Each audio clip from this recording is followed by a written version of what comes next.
अंतरिक्ष में बेहतरी की तरफ बढ़ने की उन महत्वाकांक्षाओं को भी ताकत मिलती है और ये भारत की उपलब्धियों पर सबसे बड़ा टेस्टमेंट है, उसकी सबसे बड़ी गवाही है। जिस तरह से हमारे वैज्ञानिकों के निरंतर मेहनत, अभ्यास और उनकी जो क्षमता है उसकी भी गवाही ये सफल प्रक्षेपण देता है। और साथ ही उन्होंने लिखा है, I salute the spirit and ingenuity, यानी मैं उनके काम को, उनकी मेहनत को, उनकी ईमानदारी को सलाम करता हूं। प्रधानमंत्री नरेंद्र मोदी ने भी चंद्रयान 3 के सफल लॉन्चिंग पर अभी ट्वीट किया है। अमिताभ जी और ढाका जी हमारे साथ यहाँ पर बने हुए हैं। डॉक्टर एस के ढाका, अगला कमेंट आपसे, क्योंकि हिंदुस्तानियों को बहुत उम्मीद है, आप तमाम साइंटिस्ट बताएंगे कि सफल लॉन्चिंग होना और फिर सफल लैंडिंग तक के बीच एक लंबा सफर है जो इस सैटेलाइट को अभी आगे पूरा करना है। लेकिन क्यों इस बार हम ज्यादा उम्मीदें बांध कर रखें, ये बताइए। मैम, सबसे पहले मैं आपको सबको बधाई देना चाहता हूँ, आपके चैनल के माध्यम से पूरे देशवासियों को, और स्पेशली जो हमारे अंतरिक्ष वैज्ञानिक हैं जिन्होंने आज करिश्मा कर दिखाया है इसको लॉन्च करके। ऑफ कोर्स चंद्रयान 2 से हमने बहुत कुछ सीखा है और चंद्रयान 2 में हमें जो फेल्योर हमें मिली, हमने उसको यूज़ किया, उन इंफॉर्मेशंस को, डेटा एनालिसिस को यूज़ करके आज हम इस मुकाम पे हैं कि हमारा जो सबसे powerful engine LMV M3 M4 ये आसमान को चीरता हुआ, दहाड़ता हुआ आज हमें जो फेज 1 है उसको हमने पार कर लिया है। हम फेज 1 को क्रॉस कर चुके हैं, उसमें पहुंच गए हैं। हमारा जो पहला पार्ट है वो पूरा हो गया। उसके बाद करीब 5 अगस्त तक हम जो लूनार ट्रांसफर ट्रेजेक्टरी में चले जाएंगे और उसके बाद फिर हम इंतजार करेंगे चंद्रयान की जो अपनी ऑर्बिट है उसमें जाने के लिए।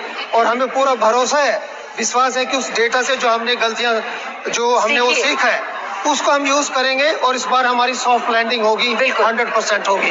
अमिताभ जी, आपने बात की शुरुआती इसी बात से की थी कि कभी भी कोई एक्सपेरिमेंट विज्ञान में फेलियर नहीं होता है, वो आपके लिए अगली बार बेहतरी का प्रमाण होता है या फिर उसके लिए एक किताब है, वो आपके लिए एक जानकारी है। और उसी तरीके से इस बार बेहतरी की गई है।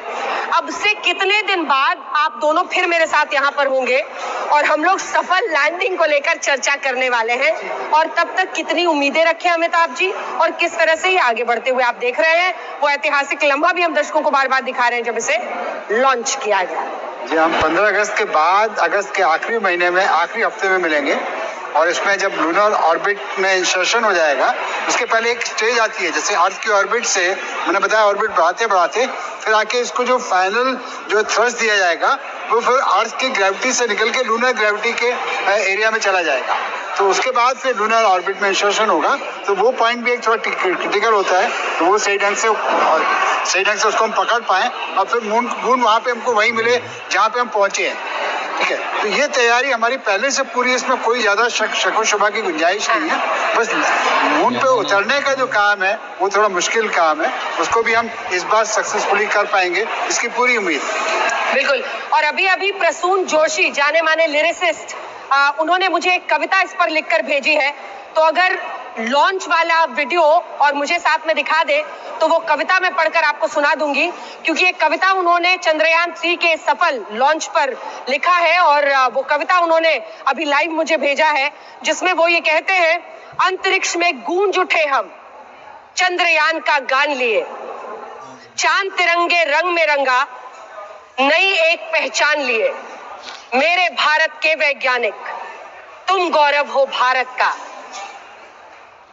ऊंचा माथा लिए खड़े हम सच्चा एक अभिमान लिए। उन्होंने अभी एक कविता भेजी है और बहुत अच्छी कविता उन्होंने लिखी है, और भारत के वैज्ञानिकों ने जो अपने दम पर इसरो के पूरे सफर को आप देख लीजिए तो आपको वो तस्वीर मिल जाएगी जब पहली बार रॉकेट लॉन्च के लिए एक साइकिल पर पीछे रखकर उसे ले जाया जा रहा था। हौसले की गवाही है इसरो के वैज्ञानिक, बुलंद हौसलों की, और इसी के साथ ईमानदार मेहनत और पहल की वो कहानी लिख रहे हैं और इसी कहानी के साथ वो विश्व के अंतरिक्ष के पूरे पैमाने पर सबसे ऊपर तक पहुंचने का डंका बजा रहे हैं।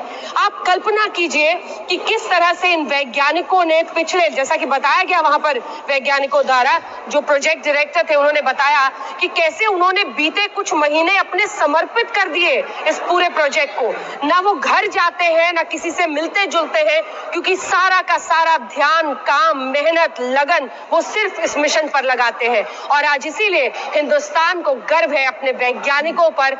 अंतरिक्ष में एक बड़े उड़ान के साथ हम आगे बढ़ रहे हैं और प्रसून जोशी की कविता हमने आपको सुनाई। अन्य मेहमान जो हमारे साथ बने हुए हैं, नरेंद्र भंडारी जी, एक कमेंट जल्दी से आपसे लेते हैं क्योंकि अभी इंतजार है सॉफ्ट लैंडिंग का, जब चांद पर सॉफ्ट लैंडिंग होगी। पिछली बार कुछ आखिरी के सेकंड्स थे, धड़कनें बहुत बढ़ गई थी, लेकिन फिर कांटेक्ट छूट गया था। इस बार हमने पिछली बार में जो हमें लगा कि ये सब सुधारना है, वो सब सुधार कर हम सॉफ्ट लैंडिंग की तैयारी में हैं। और जो दोनों मेरे साथ यहाँ पर स्टूडियो में मौजूद है, सबको उम्मीद है, और जितने लोग मुझे मैसेजेस भी भेज रहे हैं, सबको उम्मीद है कि सॉफ्ट लैंडिंग सफल तरीके से हम करेंगे। आपकी हिम्मत और आपकी उम्मीद इसको लेकर क्या है?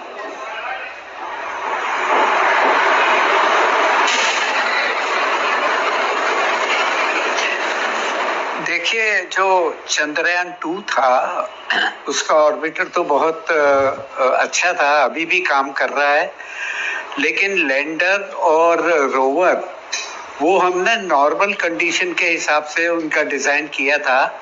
अभी उसमें उनको ज़्यादा रोबस्ट बनाया गया है। पहले जो वेलोसिटी से हम उतरेंगे चांद पे, वो अब ज़्यादा वेलोसिटी भी हो उसकी तो भी वो मजबूत रहेगा। और सबसे मुश्किल काम है उसका ओरिएंटेशन। तो जैसा बताया गया है, अभी कई हफ्ते की दूरी है चांद पर पहुंचने में, परंतु ये सभी जो कंडीशन में वेरिएशन होता है, हर रोज एक जैसा नहीं होता और वेरिएशन होता रहता है। इन सब वेरिएशंस को ध्यान में रखते हुए अभी हमने लैंडर की डिजाइन चेंज की है। उसमें प्रोपेलर इंजन है और उसमें सेंसर्स हैं, उसमें जो वेलोसिटी चेंजेस हो सकते हैं, उन सब को ध्यान में रखते हुए हमने एक मजबूत लैंडर बनाया है। तो उम्मीद तो यही है कि ये अच्छी तरह सॉफ्ट लैंड हो जाए।